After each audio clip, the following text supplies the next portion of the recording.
Gopi Janavallabha Girivaradari Yasodanandana Braja Jalaranjana Jasodanandana Braja Jalaranjana Jamuna Tira Vanachari Jamuna Tira Vanachari Jayam Vishnupad Paramahamsa Parvrajagacharya Asatar Satashri Srimad His Divine Grace A.C. Bhaktivedanta Swami Maharaj Prabhupada Ki Jai. ISKCON Founder Acharya Srila Prabhupada Ki Jai. Anantakoti Vaishnava Vrinda Ki Jai. Namacharya Srila Haridas Thakur Ki Jai. Prem Shri Gaur Shri Krishna Chaitanya Prabhu Nityananda Shri Advaita Gadadhar Shri Vasadi Gaur Bhakta Vrinda Ki Jai. Shri Shri Radha Krishna Go Gopinath Shai Mukunda Radha Kundi Giri Govardhana Ki Jai.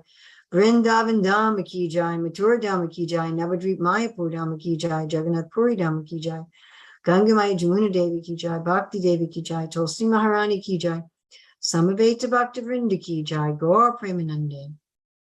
All glories to the assembled devotees. All glories to the assembled devotees. All glories to the assembled devotees. All glories to Sri Guru and Gauranga. All glories to Srila Prabhupada. Nama Om Vishnupadaya Krishna Prasthaya Bhutale Srimate Bhaktivedanta Swami Niti Namane Namaste Saraswati Deve Gauravani Pacharane Nirvisesa Sunyavadi Paskachade Satarane Vande Ham Shri Guru Shri Yuta Padakamalam Shri Gurun Vaishnavamscha Shri Rupam Sagrajatam Sahagana Raghunatham Vitam Stam Sajivam Sadvoitam Sadvadutam Parijana Sahita Krishna Chaitanya Devam Shri Radha Krishna Padam Sahagana Lalita Shri Vishakam Vitamscha Panchakalpachubhischa Kripasindavyevata Patitanam Pavanevyo Vaishnavevyo Namo Namaha. Om Namo Bhagavate Vasudevaya. Om Namo Bhagavate Vasudevaya. Om Namo Bhagavate Vasudevaya. So it's August 18th, 2022 in Gita Nagari. Reading from Srimad Bhagavatam, Canto 4, Chapter 28, Paranjana becomes a woman in her next life, text 54. Hamsa vyaham chatvam charya Sakayo manasayano Adbhutam antara velka Sahasra parivatsaran Hamsa vaham chatvam charya Sakayo manasayano Adbhutamantara Valka Sahasra Parivatsaran. One thing we might note here, Sanskrit has three like singular and plural we have in English, but Sanskrit has three. It has singular, dual, and plural. So if it's two, that's a different kind of construction. And we see throughout this verse, we have the dual with the sakyao, manasano, the ao is the dual.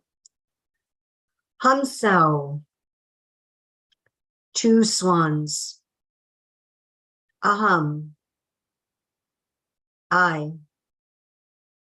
Cha, and. Twam, you. Cha, also. Arya, O great soul. Sakayao, friends. Manasa Ayanao, together in the Manasa lake. Abhutam, became. Antara, separated. Va, indeed. Okaha, from the original home, Sahasra, thousands, Padi, successively, Vatsaran, years, Srila Prabhupada's translation. My dear gentle friend, both you and I are exactly like two swans. We live together in the same heart, which is just like the Manasa Lake. Although we have been living together for many thousands of years, we are still far away from our original home. Srila Prabhupada's purport. The original home of the living entity and the Supreme Personality of Godhead is the spiritual world. In the spiritual world, both the Lord and the living entities live together very peacefully. Since the living entity remains engaged in the service of the Lord, they both share a blissful life in the spiritual world. However, when the living entity wants to enjoy himself, he falls down into the material world. Even while he is in that position, the Lord remains with him as the supersoul, his intimate friend. Because of his forgetfulness, the living entity does not know that the Supreme Lord is accompanying him as the supersoul. In this way, the living entity remains conditioned in each and every millennium.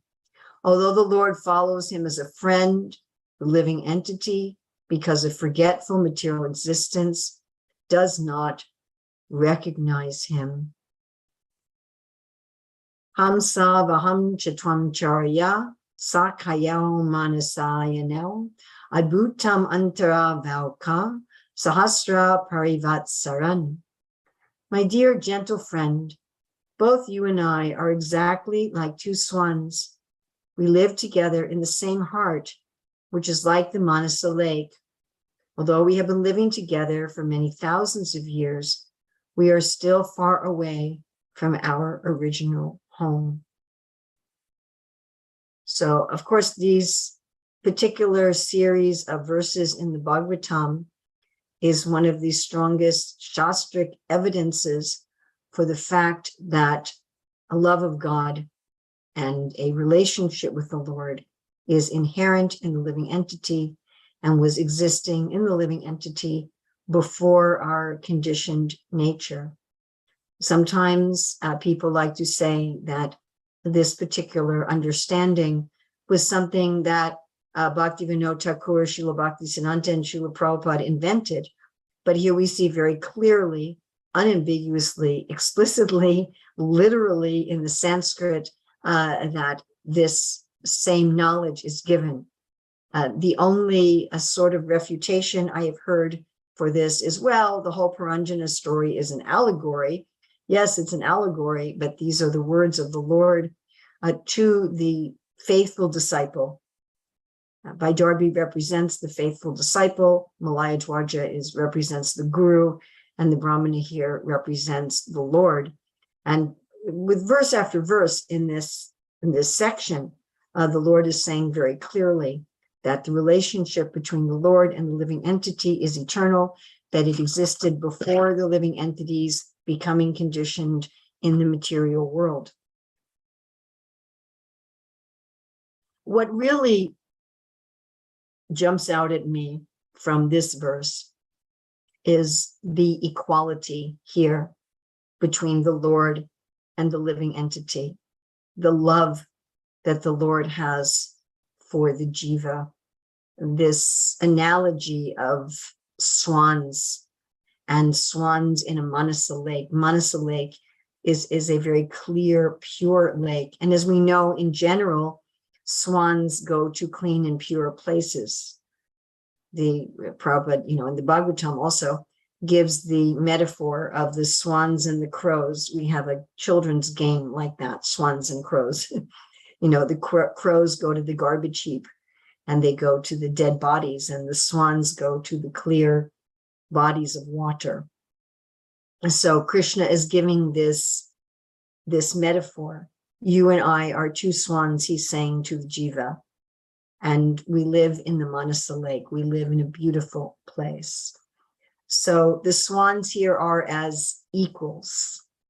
And Krishna is looking at the jiva as an equal. Friendship is also equal.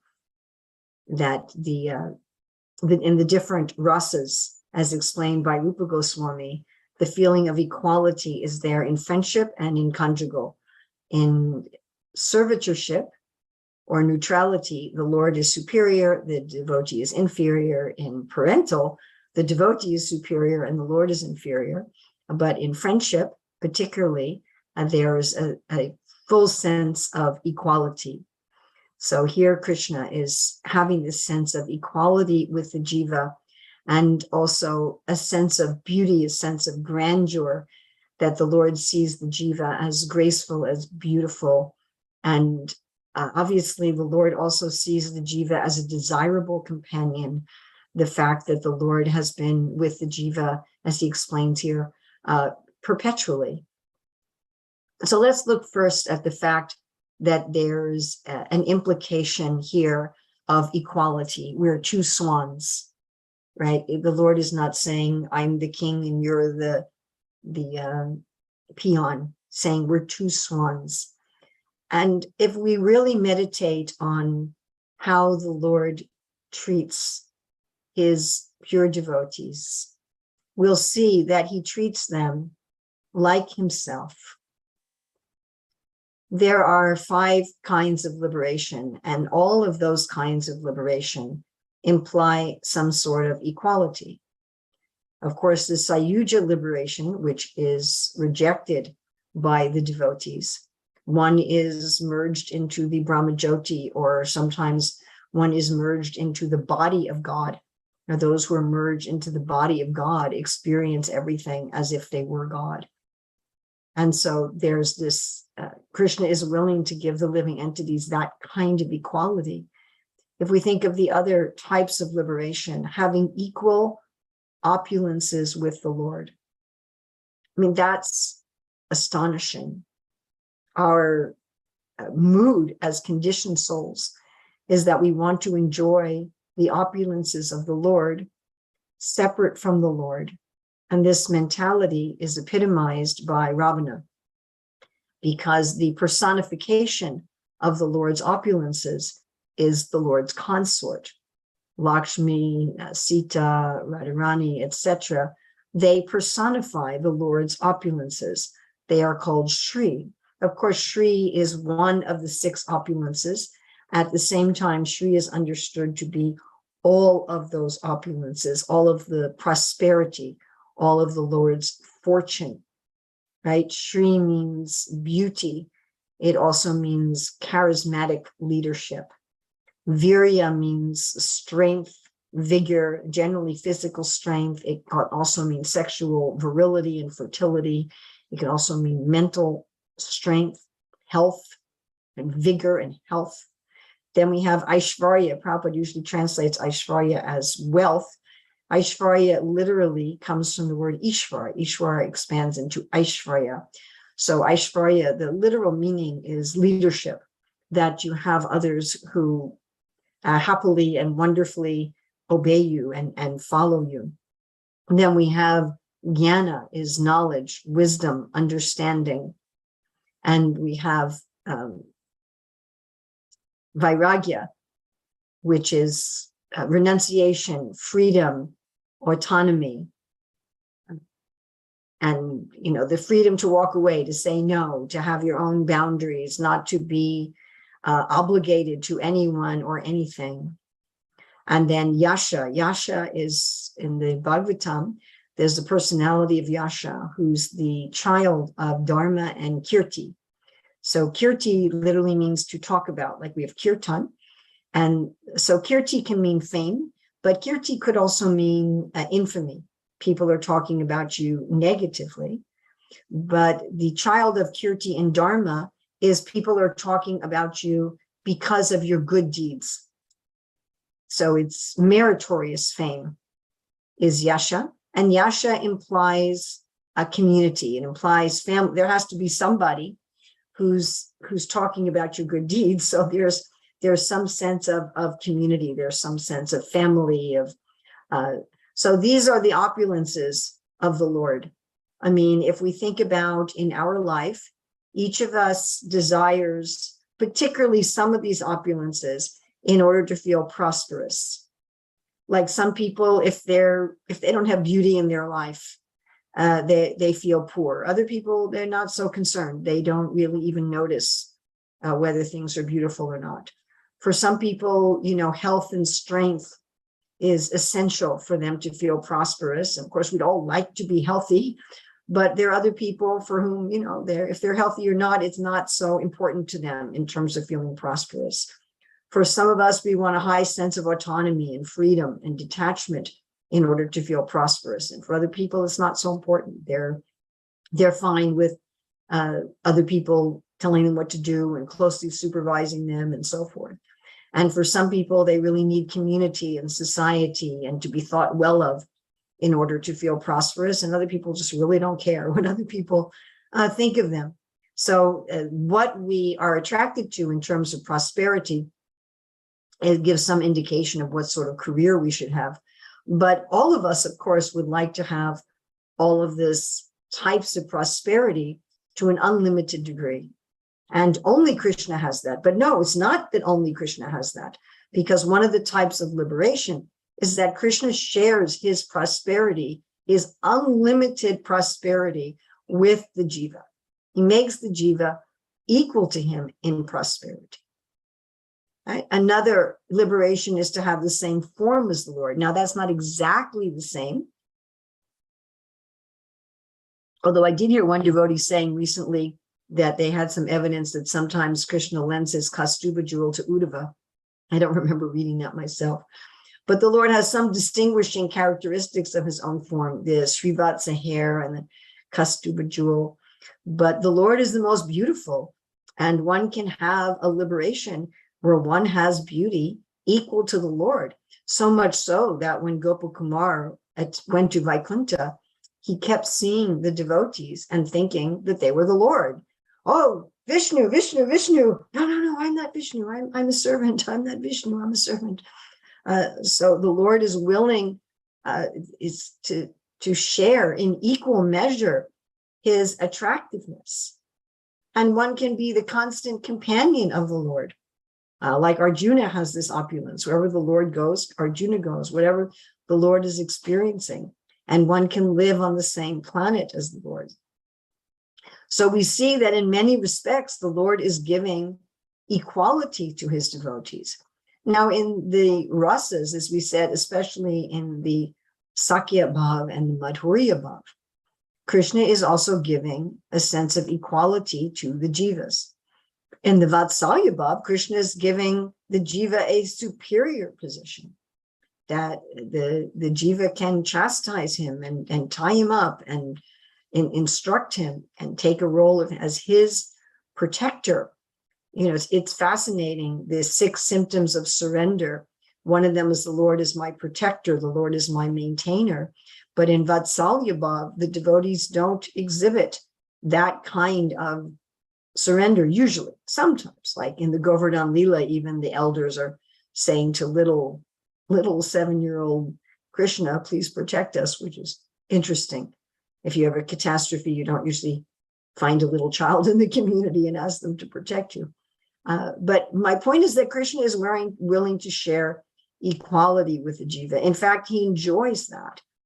He gets pleasure from that. I just contrast this mood of Krishna with the mood of the conditioned jiva.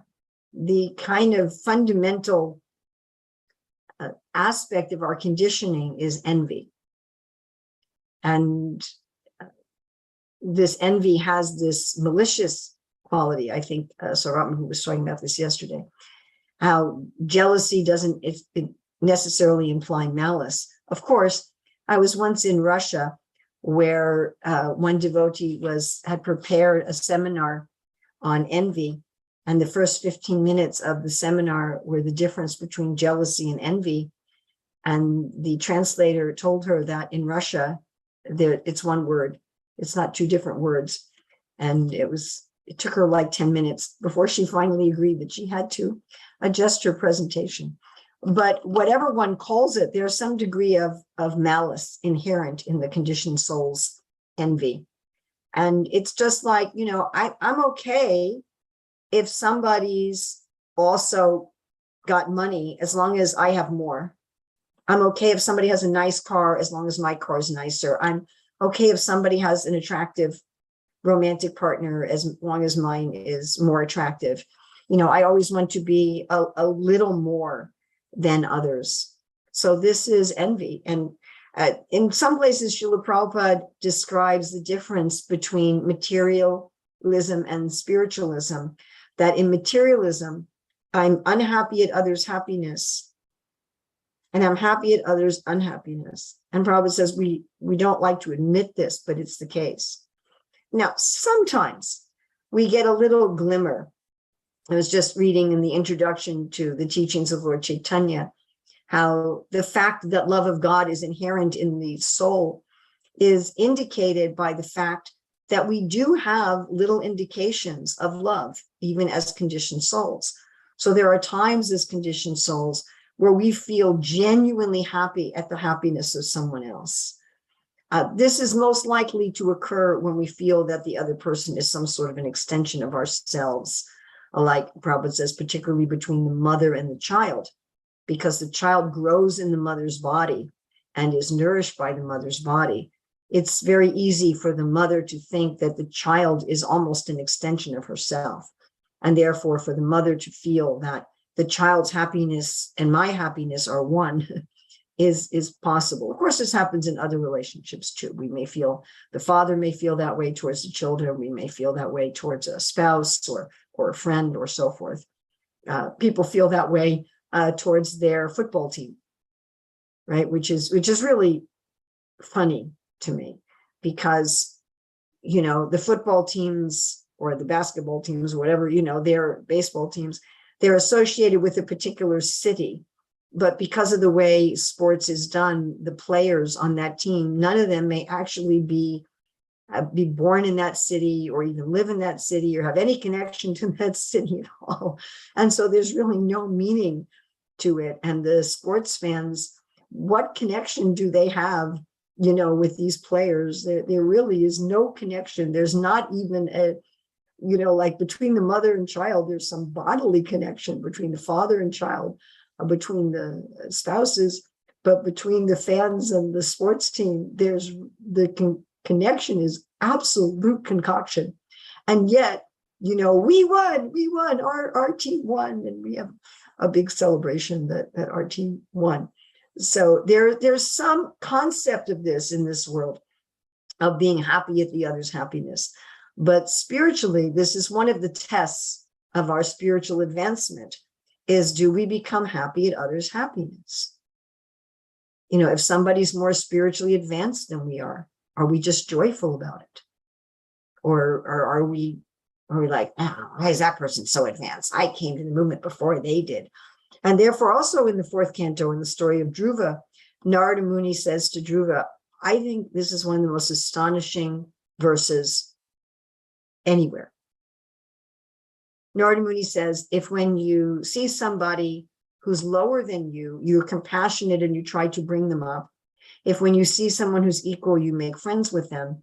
And when you see someone who's higher than you, you're joyful and you serve them joyfully, you'll be free from all material miseries. And you're like, wow, I could be free from all material miseries just by that? Because by doing that, there's no envy. And all of our miseries come directly or indirectly from our envy. So here we see Krishna has no envy. We're two swans, he says. We're equal. We're two swans. There's no envy. We conditioned souls are so hesitant to trust Krishna and to surrender to Krishna, because we have experience in this world that when we trust people, we get burned. That people appear to be our well-wishers in the sense that our happiness is their happiness. They appear to be our well-wishers, that they feel distressed at our distress and happiness at our happiness. But more often than not, these people are more or less exploitive. that on some level, our so-called well-wishers are really using us for their happiness. And if we suffer in the process, that's not really very important to them. This is a very harsh statement, but as we progress in Krishna consciousness, we see that it has validity, especially when a person feels threatened or in a crisis. And I just experienced this recently with somebody I work with on a team in service and professes to be my well-wisher. And this person is going through a tremendous, painful, difficult crisis in her life. I mean, it is actually a very urgent crisis situation. And in that situation, she made some decisions without asking me that negatively impacted my own service. And when I said to her, you really have to ask me first. You're just doing this without asking me. It puts me in a very difficult and uncomfortable position.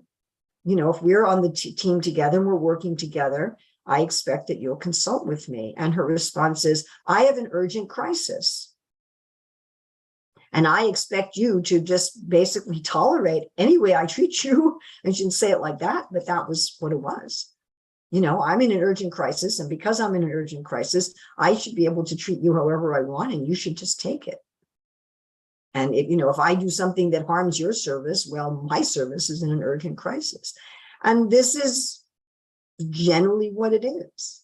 Therefore, we say the non-devotees have no good qualities, because as soon as the person is threatened enough, and what we consider threatening depends on what gunas we're most affected by. If we're in tamagun, we feel threatened very easily. If we're in rajagun, it takes more for us to feel threatened. If we're in sattvagun, it takes a lot for us to feel threatened. But it's only when we're fully in bhakti, nahanyate hanyamane sharire, that we realize that nothing can threaten us. So for Krishna, he's secure, nothing can threaten him. And he has no reason ever to jettison good qualities, and he has no reason ever to be envious of anyone. And so he's not going to burn us like another conditioned soul. He's going to treat us as an equal, which is, ontologically speaking, inconceivable. We're so small. He's everything. He is everything. In a portion of a portion of a portion of himself, he's breathing out universes, and we're in one of those universes on a tiny little planet in a tiny little place. Who even knows about Port Royal, Gitanagari? I mean, tiny, and then we're insignificant, and yet he's treating us as equal. I mean, it's beyond anything we can conceive of. Now, not only is he treating us as equal, but he's treating us as beautiful. He sees us as attractive. To give this metaphor that we're a swan in a Manasa lake. This is also amazing. The word Krishna, Karsh, means to attract. Krishna is the all attractive. We're all attracted by Krishna. We may not recognize that what's attracting us is Krishna, but what's attracting us is Krishna. Krishna says, I am the life of all that lives. So, walking to and from the temple or walking around the property, I've seen rabbits, I've seen a beaver, I've seen a deer, and of course there are the trees, all these living beings, and they're all attractive because they're alive. Now, if I saw a dead rabbit or a dead deer, it wouldn't be attractive. So what's attracting me is the life. And Krishna says, I am the life. Beautiful day, the sun shining, it's attractive. Why? Krishna says, I am the light of the sun. I am the heat and fire. The clouds in the sky are like the hair on my head. So what I'm really feeling attracted to is Krishna. Yesterday we had this rainstorm, but even that had a kind of beauty in the rain. And Krishna says, I withhold and send forth the rains. What we're really being attracted to is Krishna. He's the all attractive. He's the basis of attraction in everything. I mean, if we understand the world according to Bhagavad Gita, chapters 7, 9, 10, and 15, where Krishna says, I am this, I am this, I am this. And if we understand the universe according to the descriptions of the universal form, like in Bhagavatam, Canto 2 and 8 and 12, then we'll understand that everything that attracts us, I'm attracted by clean water. Why? That taste of the water is Krishna. Yeah. But Krishna is finding the jiva attractive. How is that? Again, materially, that's not so much the case. People who are very attractive in this world, the extraordinarily beautiful, famous, wealthy persons, generally do not find their adoring fans to be attractive to them. Generally, what they are doing is they are kind of sucking out from their adoring fans some enjoyment for themselves. They're relishing the applause and the adulation, the starry-eyed looks of their followers and minions and groupies and so forth. It's not that they're looking out at their supporters and feeling attracted to them. They're relishing the idea of themselves as being the all attractive. And that's usually what we're trying to do in this world. We're trying to position ourselves so that other people are attracted to us. But Krishna likes to be attracted by his devotees. Of course, we also see that in this world. Right? We see that not only does a man want a woman to be attracted to him, but as Prabhupada will say, he's living to feel attraction to a woman. A man likes to just look at beautiful women, even if the beautiful women are just in a photograph. He's enjoying that feeling of being attracted to someone else. Or parents enjoy feeling attraction for their children. So we can have some idea of how it is that Krishna feels attraction for the jiva, or we may enjoy feeling attracted to our pets. We may enjoy feeling attracted to the cows, or if people have a dog or a cat or a bird or something. We may enjoy our feeling of attraction to plants that we're in our garden and our flowers. And, I take care of a garden in Hillsborough, and that sense of finding the garden attractive. So Krishna feels that way towards us. And in fact, without that, how can there be love? I mean, isn't that one of the components of love? That I find my lovable object to be fascinating to me. Right? If we're indifferent or bored by somebody, then we don't love them. Of course, in this world, even if we love people, we sometimes find them boring. That's the nature of our material relationships. But in genuine love, one never finds the lovable object boring. One never feels a sense of satiation. The mystery doesn't go away. Many, many years ago, I was reading a scientific study that one of the main components of long-lasting love is mystery. That you always feel there's something more to find out about the person or the animal, I suppose, or whatever that one loves. In fact, what's really amazing is that we feel this way about ourselves. We always want to learn more about ourselves. We generally find ourselves fascinating. Therefore, people are very interested to go to an astrologer or a palm reader or a tarot reader, or sometimes take these ridiculous quizzes on social media, what Disney princess are you, or something completely absurd. But why are we doing that? Because we want to find out more about ourselves, because we're fascinated with ourselves and we ultimately love ourselves. This fact is very wonderfully explained in the Brahma Vimohan Lila, where Sukadev Goswami asks Maharaj Pariksit, he says, how is it that the residents of Vrindavan felt more attraction to Krishna who took the form of their children than they felt for their own children. How is that possible? In this world, it would be very unusual to feel more attraction to someone else's child than to your own child. I mean, generally, we see our own children as the cutest, smartest, most wonderful little humans, and other people's children we may not quite see like that. So he was asking, and Sukadeva Goswami said that for all living entities, their most dear object of attraction is themselves.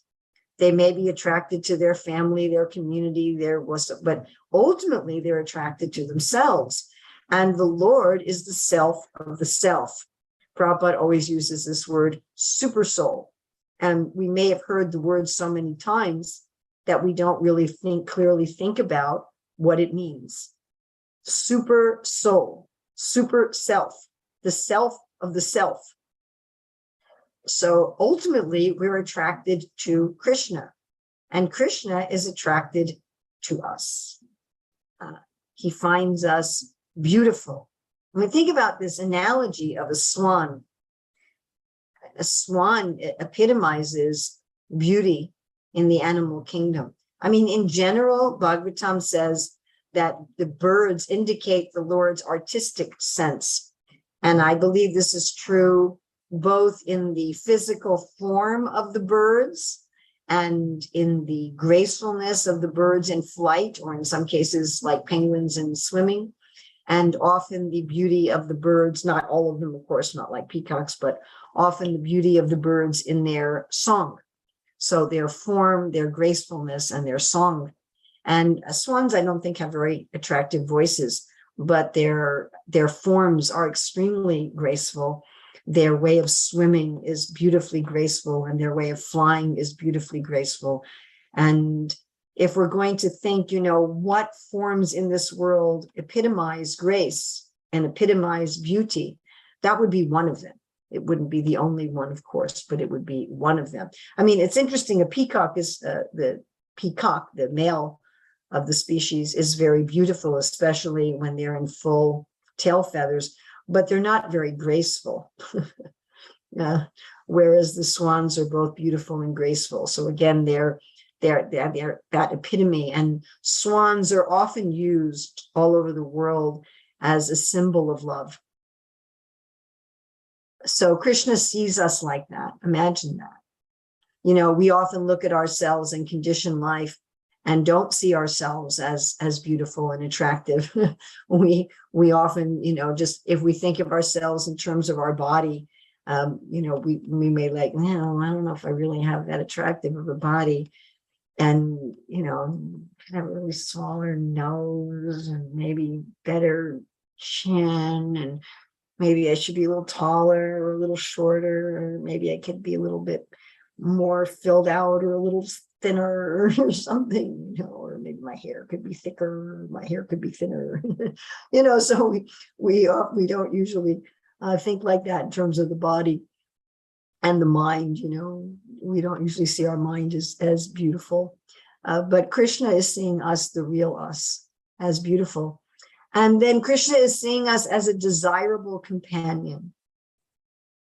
I mean, this is also almost inconceivable. He's living with us, even in this world. So, as I was saying in the beginning, in these verses, it's very, very clear that we have rebelled against the Lord, and in our rebellion, we've come to the material world. And in the material world, we're all like little Ravanas. We're trying to enjoy the opulences of the Lord separately from the Lord. We're really like, some rogue who tries to steal a man's wife, or, tries to steal somebody's property and opulences. So usually, like, if somebody tries to steal your possessions or take away your spouse, generally you don't want to hang out with that person. You usually want them punished.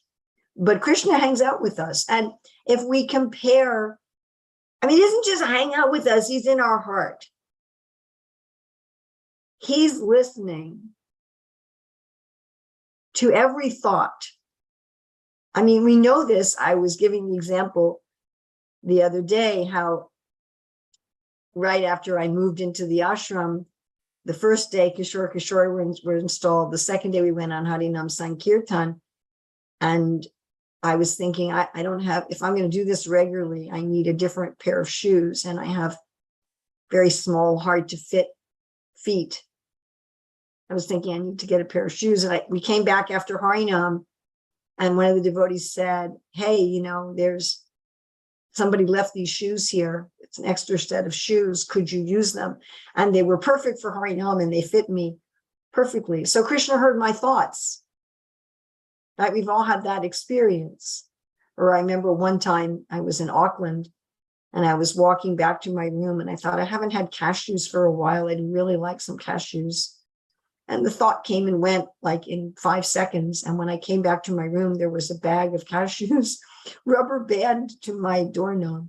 So Krishna is hearing all of our thoughts. He's aware of all of our feelings, all of our desires.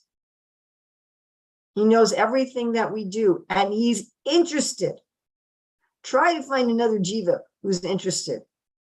And you just try. Take someone who you care about and who cares about you and say, hey, can I talk to you for 2 hours and tell you everything I did today?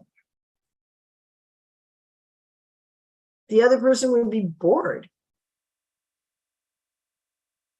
You know, even if there's like a biography of a famous person, let's say it's 200 pages, it's just the highlight of their life. It's not everything they did. Can you imagine? Everything they did, everything they thought, everything they felt. But Krishna cares. And he cares even when we're in rebellion. He cares even when we've separated ourselves from him.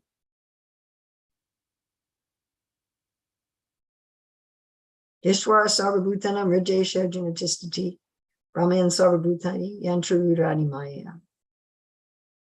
That's inconceivable. What friend do we have like this?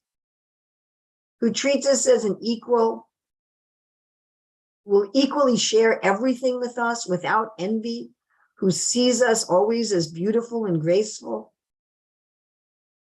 and is fascinated by us, attracted by us, and who really likes to be with us. I mean, this is one of the main complaints you find among many married couples. You know, you don't spend enough time with me. You work too many hours. You have long work hours, then you go hang out with your buddies. You know, you don't spend much time with me. Krishna is spending all of his time with us. Every single jiva. And when the cowherd boys eat lunch with Krishna, they're in concentric circles that look like the colors of the rainbow. And each cowherd boy is perceiving that Krishna's turned towards him. You know, I can't see someone who's behind me. I'd have to turn my whole body. But each cowherd boy is perceiving that. Each of Krishna's thousands of queens is thinking, wow, my co-wives don't get much time with our husband because he seems to always be hanging out at my house. Each gopi in the Ras Leela is thinking, Krishna's only dancing with me. Now, with all of that evidence of being our really well-wishing, intimate friend, treating us as an equal, seeing us as beautiful, graceful, and attractive, and caring about every single thing we do all the time. I think one of the saddest things is what Prabhupada says here in this purport. The living entity does not know that the Supreme Lord is accompanying him as the Supersoul. Although the Lord follows him as a friend, the living entity does not recognize him. That is a tragedy. That is, I mean, how much grief is there, that we have such a loving, well-wishing, eternal friend, and we don't even know that he's sitting right next to us. And you materially imagine if, these Jeff Bezos or Bill Gates or Elon Musk, one of these wealthy people was sitting right next to you saying, all my wealth is yours to do with whatever you like. And we weren't able to see him. We weren't aware that he was there. And he's like, hey. So multiply that by unlimited times. And that is our great misfortune. Therefore, the beginning of knowledge and spirituality is humility. That no matter what I have, who I am, if I'm not aware of my well-wishing friend, then I am a grade A, number one, royal idiot. Sometimes people ask me, what should I call you? And I said, you can call me idiot. That'll work. All right. Please excuse me that I'm in this cabin, and my choice was to let you see the background as it is, which I have basically no control over, or to blur the black background, which means my clothes and my hands disappear into the blur. So I hope this worked out better than going from the temple room. So anybody have any questions, comments, additions, subtractions, chastisements? Ananya Bhakti. Hi, Krishna with Urmila. Thanks for class. Your last point that you were just making, how, I guess throughout the lecture, but in general, at least speaking for myself, I don't often feel like I notice Krishna's presence in my life or feel his care. Like sometimes something will happen and I'm like, oh yeah, he's here. He's taking care of me. He cares about me. But I would say like 90% of the time I go through my day and I don't have any like awareness of that. I don't believe it. Sometimes even when something happens, maybe now it's a little less, but even then I'd kind of like doubt. I was like, was this Krishna or is this just luck? So I'm just wondering, is there anything we can do to like, I guess, be more proactive in that sense, to like be aware and notice his care and his presence in our lives? Or is that just something that's going to come naturally as we get purified? Well, it will come naturally as you get engaged in the process of bhakti, but part of engaging in the process of bhakti is making a conscious effort to be aware of Krishna's presence. That is, in fact, the essence of the practice of sadhana bhakti. It's explained in Nectar Devotion, Chapter 2, that sadhana bhakti begins by thinking of Krishna. So how could we do this? All right, well, we have many, many ways that we can be aware of the presence of Krishna. And I know I don't have much time, but maybe I can actually pull this up. That's what's nice about giving the class on my own computer, is that I can immediately go to one of my files.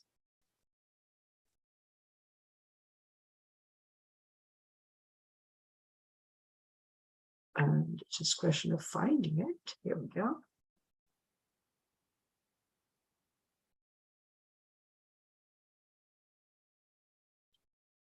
So it's a question of practice, and I would suggest that each day you take one of these to practice with. Let me get to that section.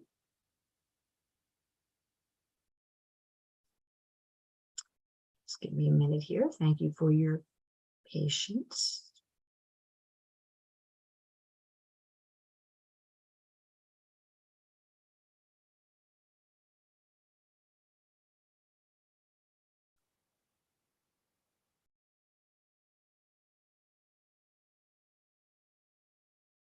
Okay. So I'm going to share my screen again.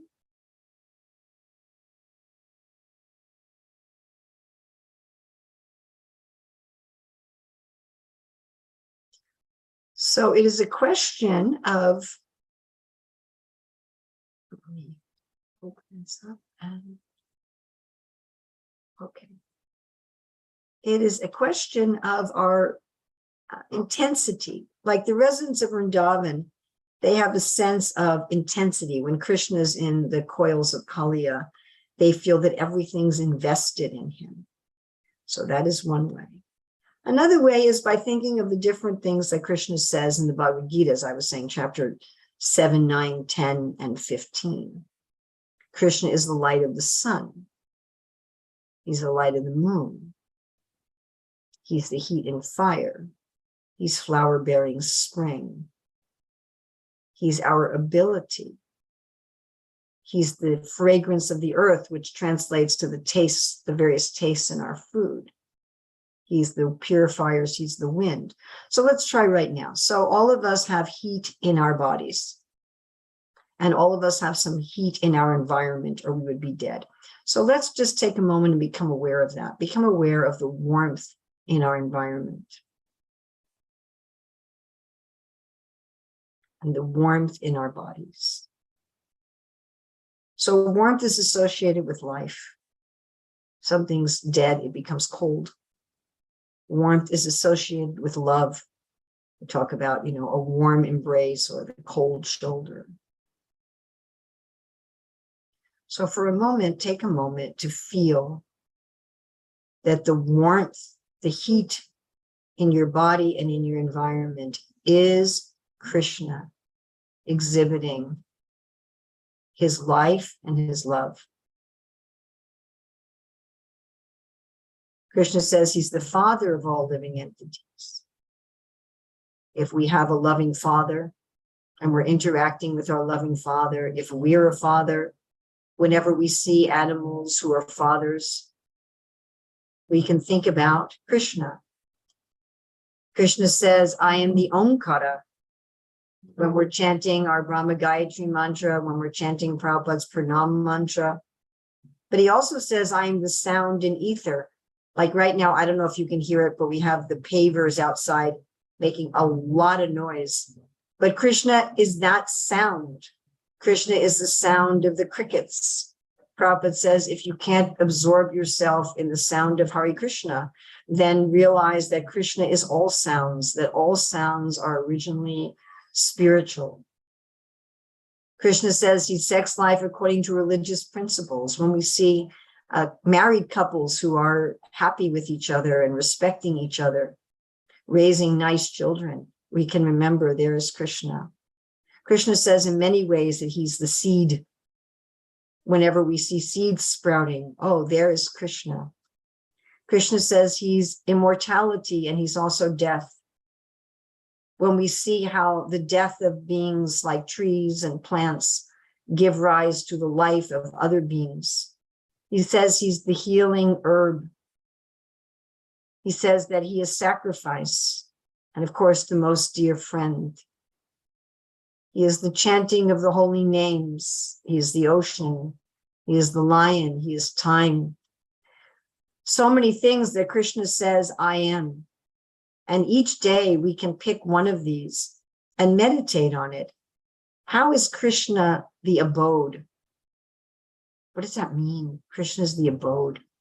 I have my abode. I have my house. But Krishna says, I am the abode. What is that feeling of home? How is that Krishna? The resting place. We sit on a chair. That sense of a resting place is Krishna. Of course, Krishna is in the holy name. We can remember Krishna's form, whatever is our favorite form of Krishna.